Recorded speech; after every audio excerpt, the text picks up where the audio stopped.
Good morning, students. This is your first lecture of environment science.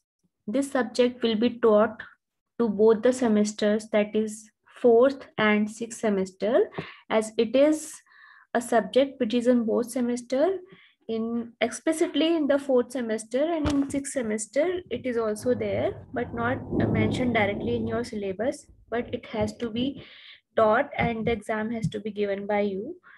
So we will start with the introduction part of environment science, in which we will discuss about like what is environment, what is its definition and concept, the scope of environment science as well as of the environment. And also we will discuss about the need for the public awareness of this. Okay. So environment is derived from the French word environner, which means to encircle और surround. Environment जो term है ये French word एनवायरनर से बना है. इसका meaning होता है टू एनसर्कल और टू सराउंड, मतलब जो कुछ भी हमारी सराउंडिंग में है उससे मिलके हमारा एनवायरनमेंट बना है. जितने भी बायोलॉजिकल या नॉन बायोलॉजिकल थिंग्स हैं, all the biological and non biological things surrounding an organism. Organism में सारे जीव जंतु आते हैं, सारे फ्लोरा एंड फौनास आते हैं. ठीक है. All man, human beings, the animals, the plants, the forest, the land, the water resources, ये सारी चीजें किसमें आ रही है आपकी हमारे सराउंडिंग में आ रही है. सारी बायोलॉजिकल नॉन बायोलॉजिकल चीज जिनसे हमारी सराउंडिंग बन रही है उसी से हमारा एनवायरनमेंट क्रिएट हो रहा है. Therefore we can say that environment is sum total of water, air and land and the interrelationship among themselves and also with the human beings. Human beings के साथ जो और organisms हैं, जो animals हैं, plants हैं, उनके क्या interrelationships है, क्या dynamics है, उन सब से मिलके हमारा environment बन रहा है. Environment literally means surrounding, okay, which we are living. तो environment में क्या आ रहा है, हमारी surrounding आ रही है जिसमें कि हम रह रहे हैं, वो सारा हमारा क्या एनवायरनमेंट है. इसमें एनिमल्स हैं, प्लांट्स हैं, नॉन लिविंग कंपोनेंट्स हैं, सॉइल, एयर, वाटर, ये सब है. According to environment protection act 1986, environment is defined as the sum total of water, air and land. इसमें क्या मेन 3 रिसोर्सेज हैं, natural resources, water resources, air resources and the land resources.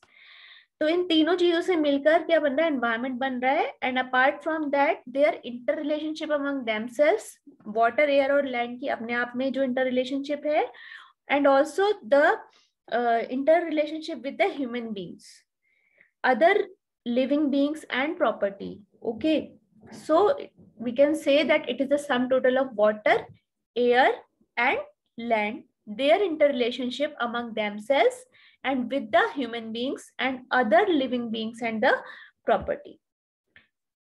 Nextly, we will discuss about the scope of environment studies. Environment studies में हम जो भी हमारे surrounding में है उसके आसपास जो कुछ भी एनवायरनमेंट में है उससे रिलेटेड जो भी एरियाज हैं, एस्पेक्ट्स हैं, उनको स्टडी करते हैं. सबसे पहले we will discuss about the natural resources which is your second unit also. Natural resources will include all the land, water, air resources. Land में soil आ जाएगा आपका, water resources में all the rivers, ponds, the oceans, ये सब आ जाएगा, glaciers. और land resources में तो ये है ही है. और देन द लैंड में आपका फॉरेस्ट भी आएगा, फॉरेस्ट, माउंटेन्स, डेजर्ट्स, ये सारा आपका लैंड रिसोर्सेज में आएगा. एंड एयर रिसोर्सेज में आपका पूरा जो आपका एटमॉस्फेयर है जिसमें कि आपका पूरा आपका एयर से रिलेटेड बन रहा है कि एयर में कौन कौन से गैसेस हैं.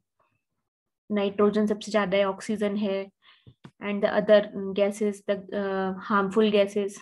ओके, ये सब आएगा. Then ecology and biodiversity.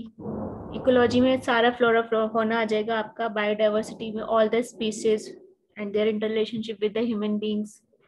Environmental pollution and control. Environmental pollution and control, that will also be there, जिसमें आपका air pollution, water pollution, soil pollution, noise pollution, ये सब आएगा. Then you will study the social issues in relation to development and environment. तो environment के development में जो भी सोशल इश्यूज आते हैं वो सारे इसमें आएंगे। That may be positive and that may be negative also. बहुत सारे ऐसे सोशियो कल्चरल इश्यूज हैं जो कि एनवायरमेंट प्रोटेक्शन को हेल्प करते हैं। हमारी बहुत सारी ऐसी मान्यताएं हैं, हमारा जो कल्चर है वो हमारे एनवायरमेंट को, हमारे प्लांट्स को, हमारे ट्रीज को प्रोटेक्ट करने में हेल्प करता है। और बहुत सारी ऐसी बैड हमारे ऐसे ट्रेडिशंस भी हैं जो कि इसको डैमेज कर रहे हैं। एज ए ह्यूमन बीइंग हम उसको डैमेज कर, तो ये सारे इश्यूज आएंगे। इसके अलावा we will study about the human population and environment. Human population और एनवायरमेंट के बारे में हम स्टडी करेंगे। So these are the basic aspects of environment studies which we are going to study: the natural resources, the ecology and biodiversity, environmental pollution and control, social issues in relation to development and environment, and the human pollution. ये basic aspects है जो environment studies में पढ़ने वाले हैं और यही इसका स्कोप भी है। Environment studies can be highly specialized also, which may concentrate on more technical aspect like environment science, environmental engineering. जो बीटेक के जो कोर्सेज होते हैं वहाँ पे ये जो सब्जेक्ट है ये और डिटेल वे में, टेक्निकल वे में पढ़ाया जाता है। इसको एनवायरमेंटल इंजीनियरिंग भी कह सकते हैं। एनवायरमेंटल मैनेजमेंट का एक स्पेशलाइजेशन है। Environmental biotechnology. तो all these things are there जो इसके वाइडर स्कोप्स हैं, टेक्निकल एस्पेक्ट्स हैं एनवायरमेंटल साइंस के, environmental engineering, environmental management and environmental biotechnology. Okay, so mainly what we actually study in environment studies के बारे में हम सबसे पहले हम ये देखेंगे कि एक्चुअल में एनवायरमेंट में हमें क्या स्टडी करना है, एनवायरमेंट के क्या एस्पेक्ट्स हैं, उसके क्या एरियाज हैं, उसका क्या स्कोप है। अगर हमें एक बार एनवायरमेंट समझ में आएगा then will be able to better study the environment science, okay, and its scope. So what is surrounded, हमारे आसपास क्या है, मैन के आसपास में क्या चीजें हैं, क्या क्या living and non living objects हैं जो हम स्टडी करें। बाय व्हाट सराउंडेड, हम किन चीजों से सराउंडेड, क्योंकि हमको पता है कि human being is not an isolated being. हम कोई आइसोलेटेड नहीं है, हमारे चारों तरफ कुछ ना कुछ जीव जंतु, कुछ ना कुछ पेड़ पौधे होते हैं। ओके, कुछ ना कुछ हमारे एनवायरनमेंट में होता है जिससे कि हम सराउंडेड रहते हैं, घिरे हुए रहते हैं, एनकम्पास रहते हैं। तो वही सारी चीजें हमारी क्या है, सराउंडिंग्स को बना रही है, हमारे एनवायरनमेंट को बना रही है। Okay, man can not exist or to be understood in isolation from the others. तो हम जो है आइसोलेशन में नहीं रह सकते हैं। ओके, आइसोलेशन में हम नहीं रह सकते हैं, तो कुछ ना कुछ हमारे सराउंडिंग में है जिसके बारे में हमें नॉलेज होना बहुत ही जरूरी है। And the third aspect is where surrounded, कि हम कहाँ पर सराउंडेड हैं, जिस जगह पे हम रह रहे हैं, जिस ज्योग्राफिकल एरिया में हम रह रहे हैं अर्थ पे, whether it is a mountain और हिली प्लेस और इट इज द प्लेन्स और अ कोस्टल एरिया और it is somewhere in like in desserts, हम किस तरीके के एरिया में हम रह रहे हैं। तो ये इस चीज की भी नॉलेज होना, हमें एक अवेयरनेस होना बहुत इंपॉर्टेंट है।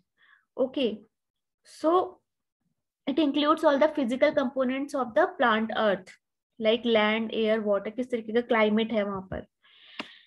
So now we are going to discuss about the scope of environment. Scope of environment studies में हमने ये डिस्कस करा कि हम क्या क्या एस्पेक्ट पढ़ेंगे, लाइक नेचुरल रिसोर्सेज था, उसमें आपका इकोलॉजी एंड बायोडाइवर्सिटी था, एनवायरमेंट पॉल्यूशन कंट्रोल था, सोशल इश्यूज इससे रिलेटेड थे, ह्यूमन पॉपुलेशन था। अब हम ये स्टडी करेंगे कि एनवायरमेंट का क्या स्कोप होता है। बेसिकली 4 टाइप के एनवायरमेंट्स होते हैं। जो हमारा जो ये एटमॉस्फेयर है, it includes 4 type of environment. Okay, first is atmosphere itself, जो कि हमारा पूरा एयर का जो हमारा सराउंडिंग है, जो हमारा वायुमंडल है उसको बनाता है। Okay, the atmosphere includes the protection blanket of gases. तो इसमें हमारे एक अलग अलग लेयर्स होती हैं हमारे अर्थ के ऊपर।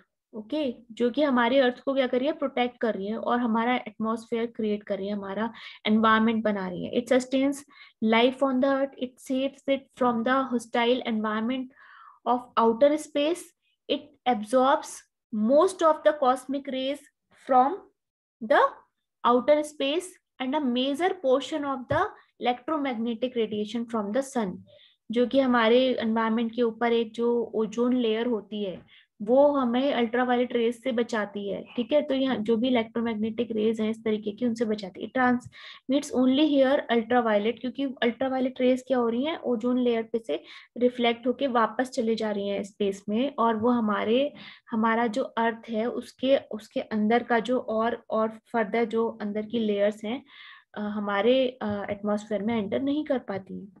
ओके, बेसिकली जो हमारा एटमॉस्फेयर है उसमें 70% से ज्यादा नाइट्रोजन है और ऑक्सीजन है, उसके अलावा और गैसेस लाइक आर्गन है which is a non reactive gas, inert gas, carbon dioxide है, और ट्रेस गैसेस, बहुत सारी और भी गैसेस हैं। ओके, दूसरा है हाइड्रोस्फेयर, जो हमारा जल मंडल है।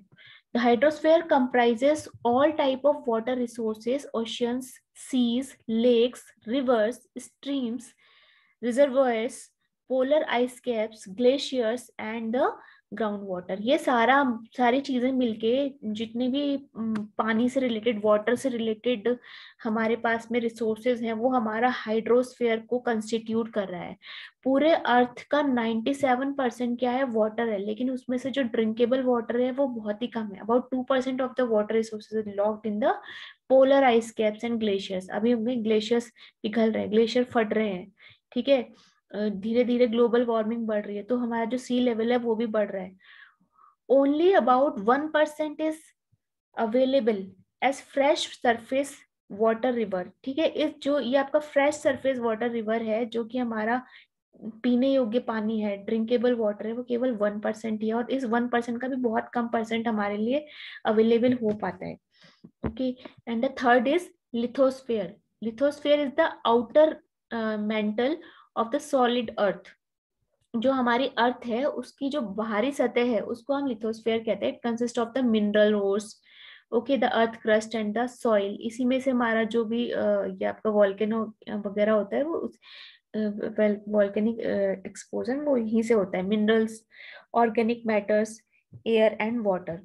And the fourth is biosphere. Biosphere indicate the realm of living organism and their interaction with the environment. ये जितने भी लिविंग ऑर्गेनिज्म, ह्यूमन बीइंग्स हैं, एनिमल्स हैं, प्लांट्स हैं, जो कुछ भी है, पूरा जो हमारा फ्लोरा एंड फौना का सिस्टम है इसको बायोस्फीयर कहते हैं, जिसमें कि हमारा एटमॉस्फेयर, हाइड्रोस्फीयर, लिथोस्फीयर सब आ जा रहा है। तो ये सारे हमारे these are the 4 parts of environment and these constitute the scope of environment. अगर हम इनको स्टडी करें means we are studying the environment, and the science or the studies of environment is related to these 4 types of segments of environment, which are atmosphere, hydrosphere, lithosphere and the biosphere. Okay, सारे जो systematic study है इनकी यही environment science को constitute कर रही है। So that's it about today's lecture, students, and the rest of this topic will be studied in the next lecture. Okay, so thank you very much, students.